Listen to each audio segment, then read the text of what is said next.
Olá, galerinha do oitavo ano, tudo bem com vocês? Vamos aprender um pouquinho mais da tradição japonesa, da cultura japonesa.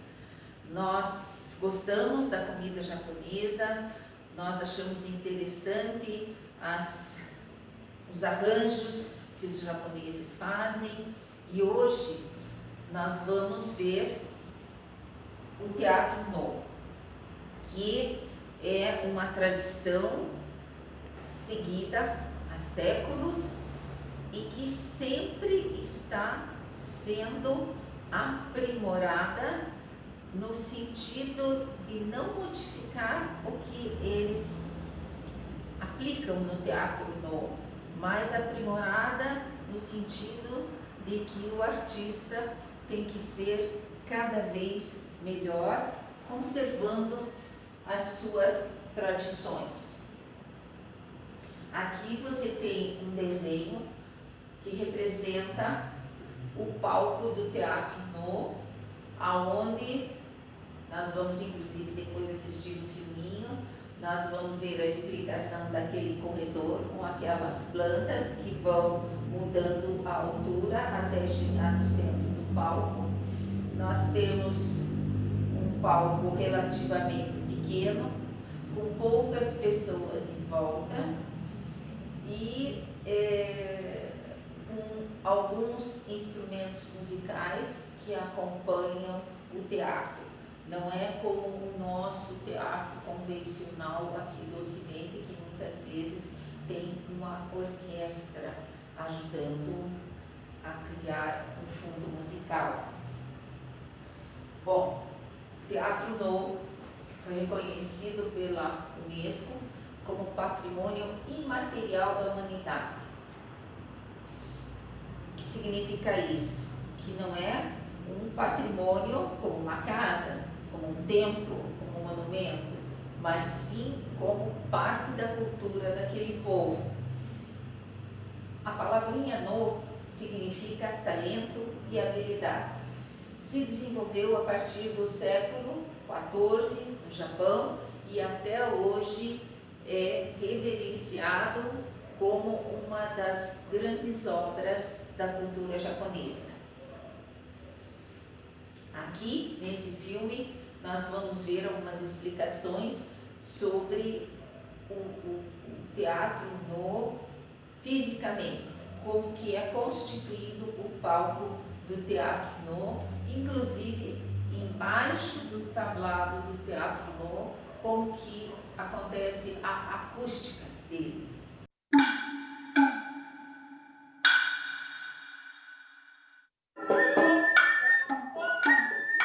A arte clássica japonesa No. Com sua forma aperfeiçoada no século XIV, No lida com temas universais de vida e morte. Originalmente, o No era um requiem. Tratava-se de uma dramatização dos períodos brilhantes da vida de uma pessoa falecida. Servia como um memorial, trazendo de volta as melhores lembranças dessa pessoa e homenageando o seu espírito. Há teatros com ideias originais para o desempenho das peças de No. Originalmente, os palcos eram ao ar livre, muitas vezes em um santuário.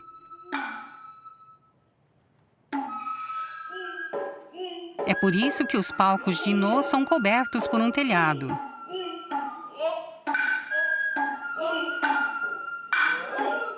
Os pedregulhos brancos ao redor do palco eram para refletir a luz solar e iluminar os movimentos dos artistas.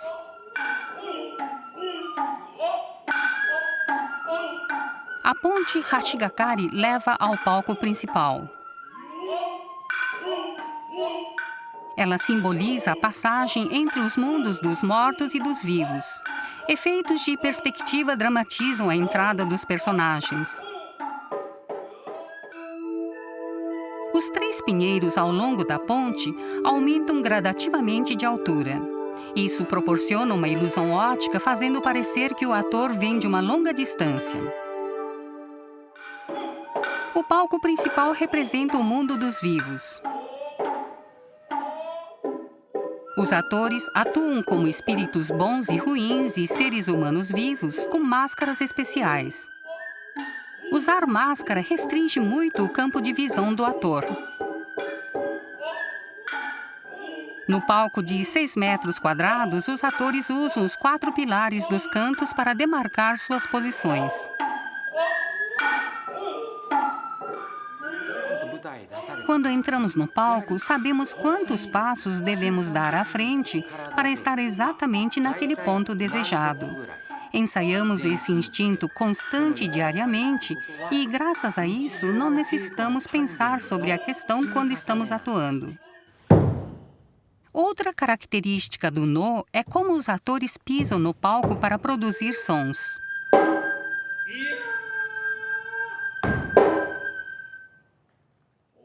Sob os palcos tradicionais, há vários potes de barro meio enterrados. Eles têm 1 metro de comprimento e 90 centímetros de diâmetro. A boa disposição e o direcionamento dos potes melhoram a acústica do palco, fazendo ecoar e ressoar as batidas dos pés.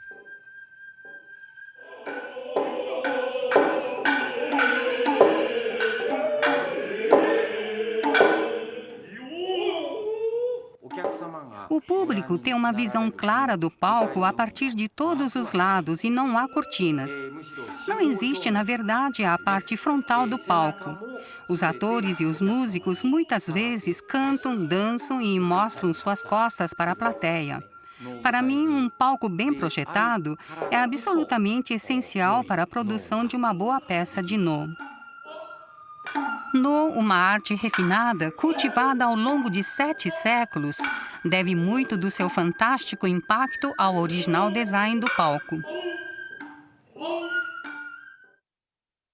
teatro No combina elementos de música, dança e representação, sempre junto, os 3.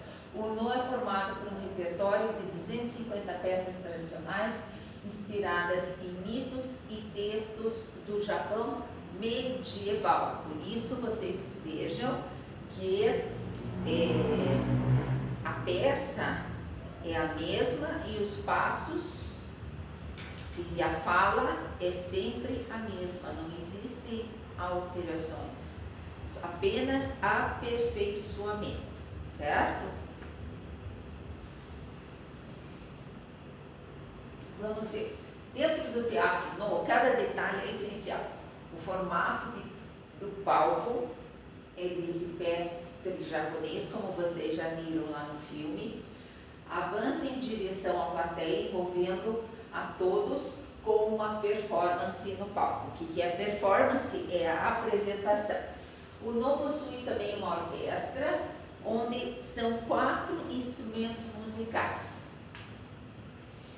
E um coro, como vocês viram lá naquele primeiro desenho, composto de 6 a 10 elementos. Não cabe mais que isso ali naquele palco.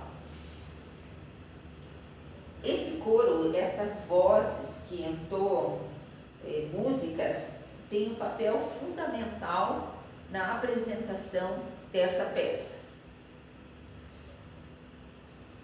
Aqui vocês veem o teatro No, como foi dada naquela explicação do filme, a entrada, por onde eles vêm, os ciprestes aumentando o tamanho. Vocês vejam que o palco é suspenso e o detalhe daquele cipreste lá atrás, servindo como fundo de decoração. Bom, o No, aqui saiu com H, mas seria N-O, acento, é conhecido como teatro de máscaras, ou teatro das essências, tentando expressar o máximo com o mínimo. Então, cada gesto, cada movimento, cada andar tem um significado no teatro No, tá? Então, é muito diferente para a nossa civilização esse tipo de teatro, porque você tem que estar totalmente envolvido na hora de assistir Inclusive, tem algumas pessoas que leem antes de ir nesse teatro para poder entender totalmente. A expressividade é contida, quase imperceptível, mesmo porque também se usam máscaras nesses teatros. Às vezes, um olhar lançado pelo ator tem todo um significado que, se você não prestar atenção, você perde aquele momento único da peça. Às vezes, então, as máscaras têm importância em diversos aspectos, usados pelo protagonista, que é o personagem principal, que se chama Chi, e seu acompanhante, que são espíritos, enquanto o coadjuvante e seu acompanhante, bem como o ator tipo cômico, por serem pessoas vivas, nunca as usam. Então você percebeu que quando ele vai representar um elemento do outro mundo, uma atividade, é utilizado máscara. Quando se representa um personagem humano, apenas maquiagem no rosto.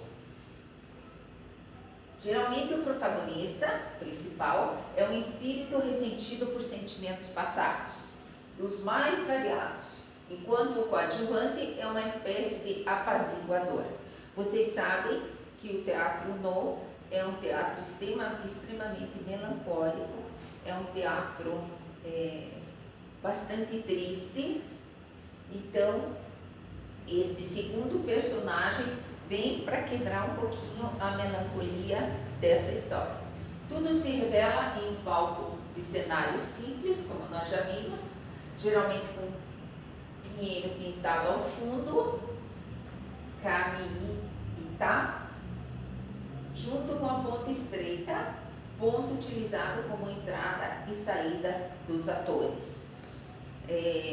Bem diferenciado do nosso palco ocidental, aonde existem as coxias, que é aquele espaço que fica atrás das cortinas, bastante espessas, para não mostrar o que está acontecendo lá atrás, e os personagens no teatro ocidental saem de trás dessas coxias e entram por diversos lugares, né? Pode ser pelas laterais, por trás, o que é bem diferente do teatro No, que sempre entra por esta ponte. Aqui vocês podem observar tudo que já foi comentado. Aqui temos 3 personagens, o público muito próximo, nunca passa de 500 espectadores, a média de espectadores para ver o teatro No é de 300 pessoas, para criar essa proximidade com o palco. Aqui o coro e lá atrás os músicos.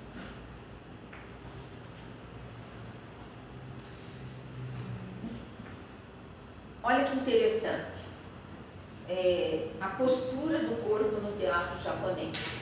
O pé sempre desliza pelo chão, ao contrário do balé, que estica o corpo para o alto, para o céu. Muitas das danças japonesas são mais ligadas à terra. Por isso, a postura do corpo também muda de forma que os movimentos fiquem centrados na região lombar e barriga. É que quem nos explica isso é o professor Tanaka, professor do curso de comunicação da PUC, de São Paulo. Então, vocês vejam que também tem essa questão da ligação com o ambiente terra, o ambiente em que ele mora. Então, não existe muitas corridas, muitos elementos gestuais para o alto, né? É um teatro extremamente concentrado em gestos moderados e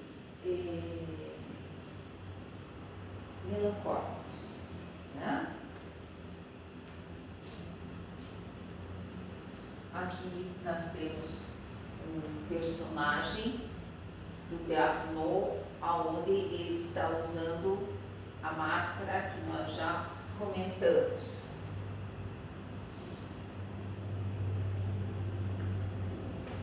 Olha só, às vezes as pessoas que vão assistir ao Teatro No não conseguem entender o que eles estão falando, porque eles falam num japonês antigo.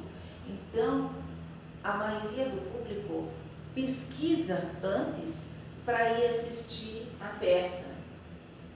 E eles recebem, antes de chegar às cadeiras, que nós recebemos determinados folhetos, aonde eles recebem uma versão atualizada daquela peça e que ao longo do espetáculo eles vão consultando para ver o que está acontecendo na peça, porque como nós já comentamos, o Teatro No, ele é tradição, ele não tem mudanças. Aquela peça tem que ser representada daquele jeito daqui a 100 anos. E quanto mais perfeito o artista, quanto mais ele se aperfeiçoa, mais perfeita fica a sua apresentação. Isto chama-se tradição.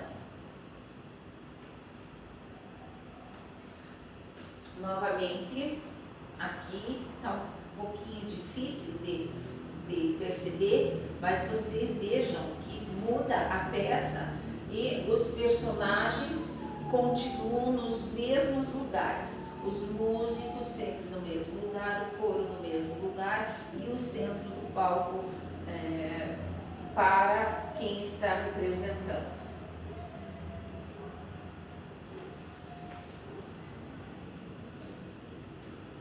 Vocês vejam que uma característica muito interessante do Teatro No, geralmente são dois atores, e se eles forem representar uma mulher, nunca entra uma mulher verdadeira, né? É sempre um personagem masculino vestido de mulher para representar o sexo feminino. O uso de máscaras é muito comum nessa forma teatral. À medida que ele muda a máscara, ele muda o personagem. Então, colocou a máscara de guerreiro, ele assume o personagem guerreiro e assim por diante. E vocês sabem que as máscaras são um espetáculo à parte, uma arte à parte dentro do teatro japonês.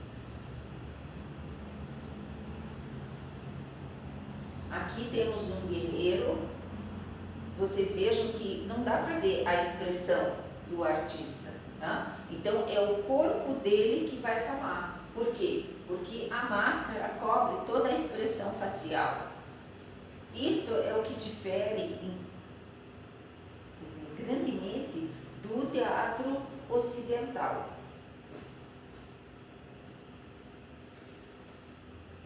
Bom, comentamos já que um outro elemento fundamental é a música, sempre ao vivo, quando nós já vimos lá atrás no palco os 4 músicos e tocam são sempre de 3, 4 membros e tocam tambor e flauta. Vocês escutaram esta música na filmagem inicial da nossa aula. E como o Teatro No é muito melancólico, é uma peça muito pesada, entre a troca de roupa desses artistas tem o Kyogen, que é uma peça curta e que muda o humor da plateia, né?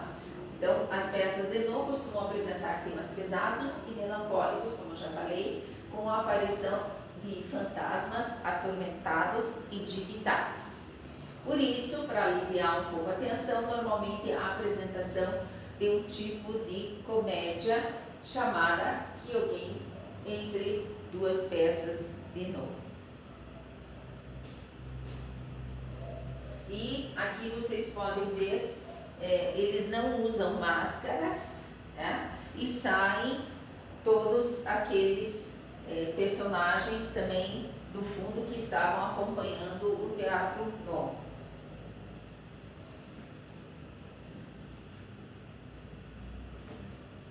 Como nós já falamos, ao contrário do clima tenso do Teatro No e a sua apresentação do invisível, o propósito do Kyugen é fazer um público rico. Há também uma diferença em movimento e ferramentas, né? O corpo se expressa de uma forma mais solta e aparecem elementos que no Teatro No nunca vão aparecer. E muitas vezes os atores usam um movimento violento para trazer um alívio cômico, enquanto o personagem do Teatro No tem gestos suaves, um caminhar lento e delicado, o Kyugen muda completamente a estrutura da apresentação da peça. Aqui é uma pequena noção da quantidade de máscaras que existem para a representação no Teatro No. E, como diz aqui, cada ator deve respeitar, se preparar e incorporar aquele espírito que irá representar. Por quê? Porque a máscara vai ser sempre a mesma, a expressão facial vai ser sempre a mesma. O que vai passar toda a mensagem é o corpo desse ator. Hagoro, escrita por Ziane, essa peça, ela conta a história de um manto de plumas, é uma lenda japonesa, é uma das peças mais encenadas no Teatro No.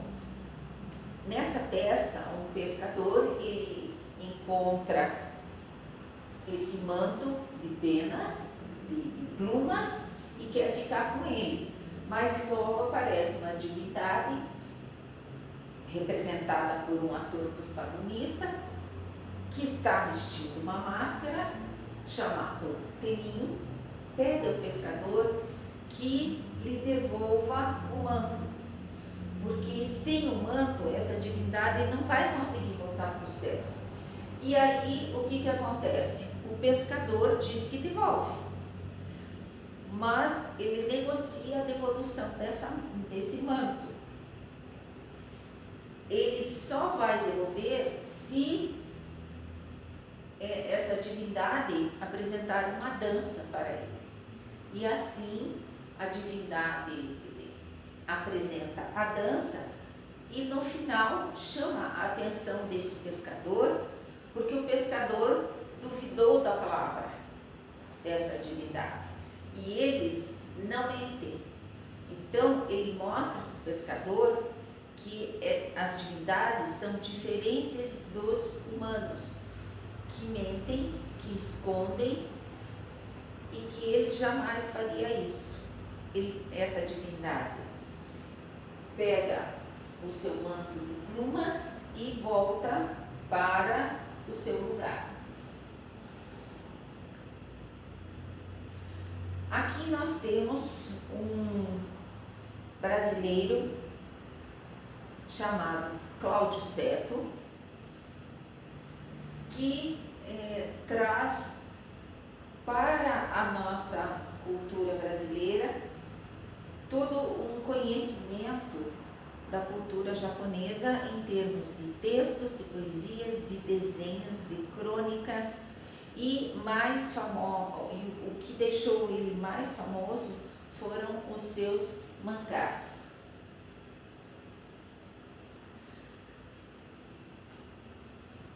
Ele nasceu em 1944, no município de Guaiçara, no interior de São Paulo. Essa região é uma região extremamente colonizada por japoneses. Os seus mangás seguiam o gênero shoujo para mulheres e gekiga para adultos, e eram inspirados em seus ancestrais, os samurais. Durante a ditadura militar, ele teve que interromper o seu trabalho porque a editora que ele trabalhava, a Edrel, foi censurada. Aqui nós temos o nosso desenhista com as suas obras no fundo. E o que o Cláudio Certo fazia? Ele fazia histórias de samurais, como já falamos, de terror, histórias policiais e histórias eróticas. Além dos enredos que foram totalmente novos para a época, ele foi o pioneiro do mangá no Brasil, através da revista O Samurai, na década de 60 pela editora Edrel, que depois foi censurada, como nós vimos. Foi jornalista, foi cartunista e agitador cultural em Curitiba. E existe um filme dele chamado O Samurai de Curitiba, que revela todos os trabalhos e toda a vida do Cláudio Certo. Seria interessante vocês irem atrás e assistirem. Aqui um dos mangás dele, onde os samurais estão em ação.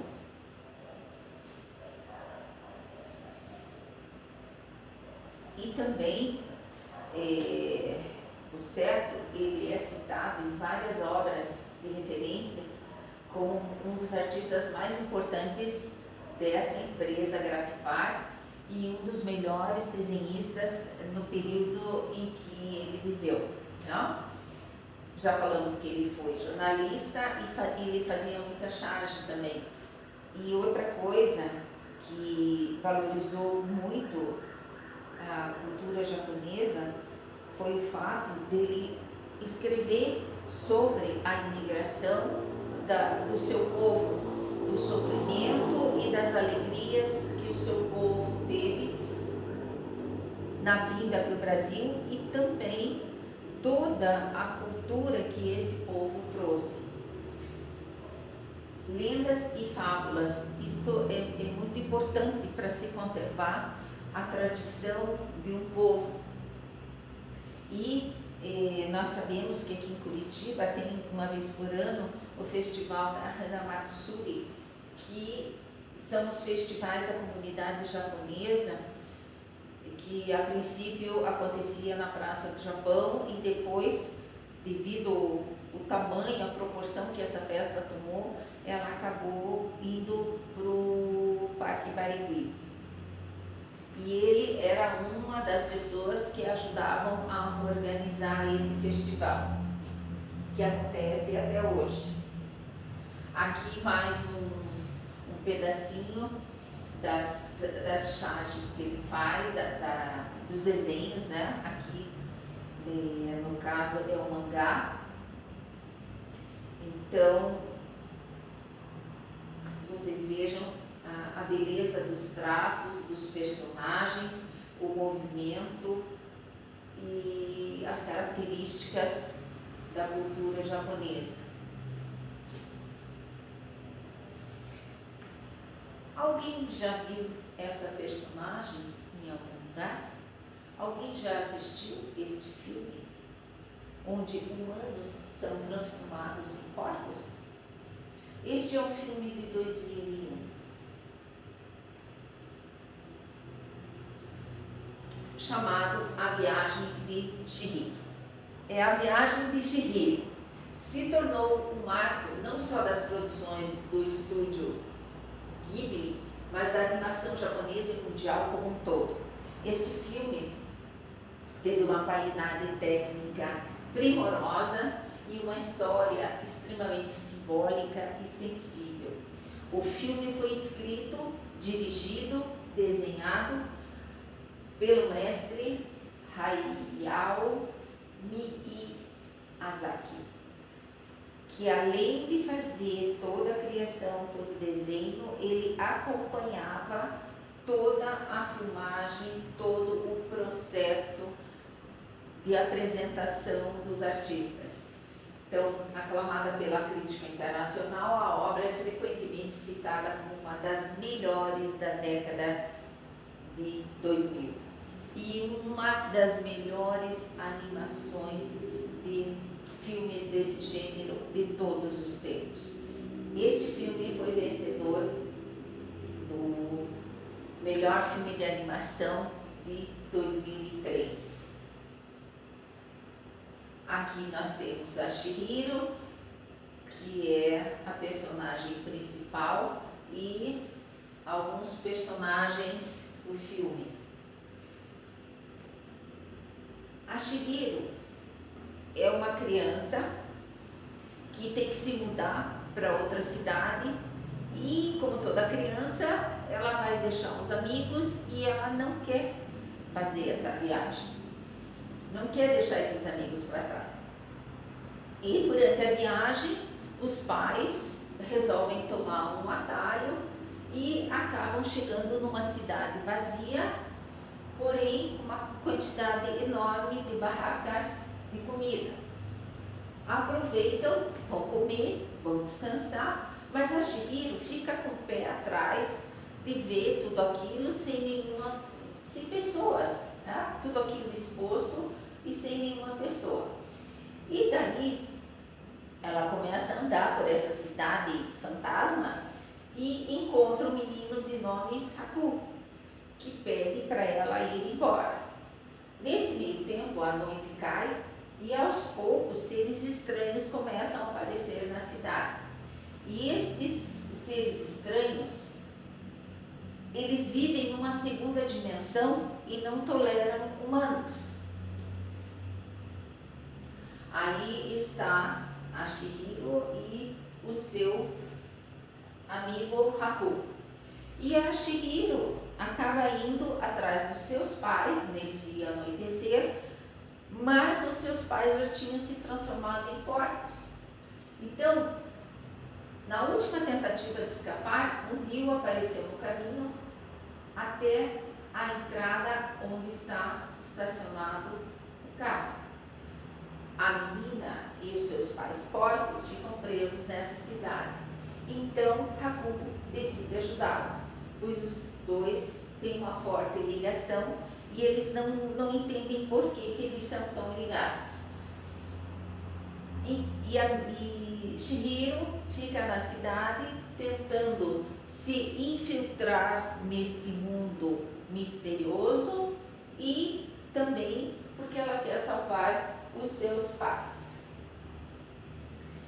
E aí está mais uma foto, um pedacinho do filme da Chihiro. E o filme continua, né, gente? Agora eu vou deixar vocês curiosos. Vão, assistam esse filme que ele é muito interessante. E não é apenas um filme sobre uma menina que tem dificuldades no mundo cheio de espíritos, de deuses e outras criaturas. É sobre o universo de outras pessoas e como que ela vai conseguir lidar com o universo dessas pessoas de uma cultura tão diferente, de uma educação tão diferente da que ela teve.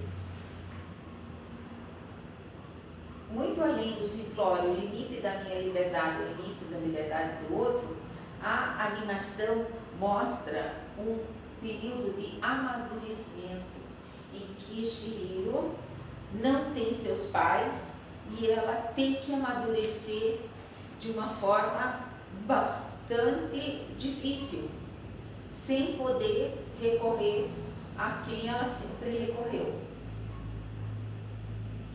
Mais um pedacinho do filme, que é muito interessante, um desenho lindíssimo. Bom, aqui, depois que você assistir o filme, analise essa situação. O que aparece nesse filme? A sociedade de consumo está escrachada nesse filme. Os pais que comem viram porcos, que representa, sim, porcos capitalistas, e o baba, que explora os trabalhadores, que por sua vez perdem a identidade na rotina dos seus trabalhos, que não pensam mais, apenas executam seus trabalhos e se submetem à versão monstruosa do sem rosto em troca de ouro, do capitalismo, né, gente? Assistam, depois nós conversamos em sala de aula sobre esses personagens. Ainda alguns elementos do capitalismo podem ser vistos no quarto do bebê que chora quando não ganha o que quer.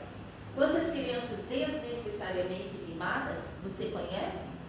E durante o banho do suposto espírito fedorento que está repleto de entulhos, como uma bicicleta e eletrodomésticos. Esse espírito do rio que está poluído, inclusive, é um elemento autobiográfico. Ao limpar o rio da sua cidade, que estava extremamente poluído, Miyazaki precisou do auxílio de uma corda para remover a bicicleta que estava dentro da água. Então, aqui você acaba percebendo que o autor coloca um pouco das dificuldades que ele encontrou na vida e dos alcances que ele tentou ter na vida como pessoa, ele coloca nesse filme. Esse espírito do rio que está poluído, inclusive, é um elemento autobiográfico. Ao limpar o rio da sua cidade, que estava extremamente poluído, o autor precisou do auxílio de uma corda para remover uma bicicleta que encontrou dentro da água. Então, vocês percebam que ele coloca também um pouquinho da sua história neste filme. E assistam esse filme para nós conversarmos sobre ele quando as aulas retornarem. Vale a pena, gente. É um desenho muito bonito, muito atual. Ele é de 2001, mas extremamente recomendado, premiado e que vale a pena.